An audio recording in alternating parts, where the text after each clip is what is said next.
Today we're making a flavorful green bhindi masala. Let's start with fresh okra, wash and dry thoroughly. Take your time trimming the ends and chopping into even pieces. Now for our aromatic masala paste. We'll blend fresh cilantro, onion, garlic, green chili and coconut with a splash of water until smooth. Time to give our okra a quick saute in hot oil, just enough to get some color.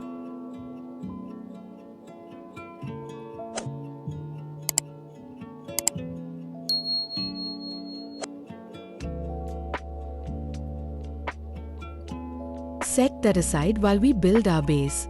In goes fresh oil, followed by our whole spices, fragrant cumin seeds, warming turmeric and curry leaves. Add our ground masala paste and let those flavors develop.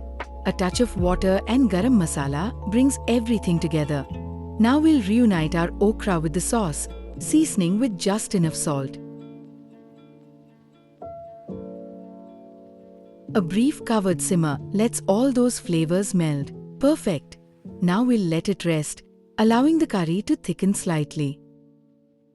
And there you have it, a delicious green bhindi masala, ready to enjoy. Please like, share and subscribe to P. Bhatt's Kitchen.